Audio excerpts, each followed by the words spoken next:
বন্ধুরা কেমন আছো তোমরা? আশা করি সকলে ভালো আছো, সুস্থ আছো, আনন্দে আছো। তোমরা সকলে সুস্থ জীবন কামনা করি।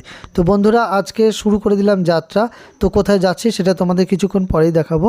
সেটা তোমরা দেখে ভাববে যে আমি কি করতে চলেছি। আমি করতে চলেছি যে আমরা যে জিমনাসিয়ামে ব্যায়াম করি সেখানের পরিবেশটাকে আমরা একটু সুন্দর তৈরি করব। কি না, নোংরা হয়ে গিয়েছে, সেটাকে একটু সুন্দর করে সাজানো, ঝাড়া পোছা। এটা আমরা যেখানে ব্যায়াম করি সেখানে কিছু লেপ কাঁথা এগুলো আমরা ব্যবহার করি, কারণ জিমনাসিয়াম তো আর মাটির মধ্যে করা, জিমনাস্টিক তো আর মাটিতে করা যায় না। মাটিতে করলে ব্যথা লাগতে পারে, অবশ্য মাটি খুঁড়ে বা বালি দিয়েও করা যায়। আমাদের এখানে ম্যাটটা নেই। কেন ম্যাটটা নেই? মানে স্পঞ্জের যে গদিটা সেটা নেই, কারণ সেটা একটা অর্থের একটু সমস্যা আছে, আমরা তাই করতে পারি না।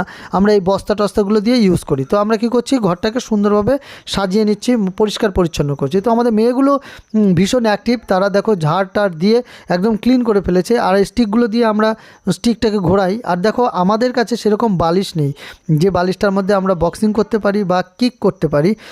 তো আমরা প্যান্ট কেটে নিয়েছি, প্যান্ট কেটে নিয়ে প্যান্টের যে পাটা থাকে সেটাকে কেটে নিয়ে এক মাথা বেঁধে নিয়েছি প্রথমে।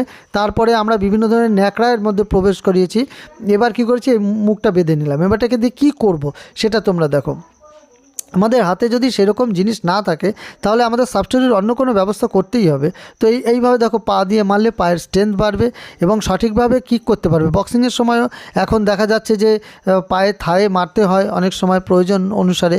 তো সেই জন্য এটা তো ঘরটাকে দেখো ক্লিন করে ফেলেছি, সুন্দর করে ফেলেছি। আর যে দুটো বালিশ আমরা তৈরি করলাম সেটা এখানে দেখতে পাচ্ছ, খুব দেখ নিশা, ধর তুই কাউকে এসে মানে কেউ একজন ব্যক্তি ধর এসে তোকে ফট করে এইভাবে জড়িয়ে ধরি, তাহলে এইভাবে জড়িয়ে ধরলে তুই নড়তে পারছিস না, এইভাবে নড়তে পারছিস না।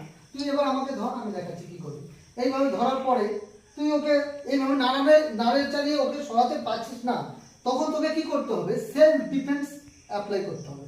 তাহলে তোর এই দুটো আঙুল আছে, দেখো এই দুটো আঙুল ঠিক এই গলার এখানে এভাবে ঢুকে দাও, জোরে জোরে চিপে দিলে ও দেখো ব্যথা লাগছে, নিশ্চয়ই ব্যথা লাগছে।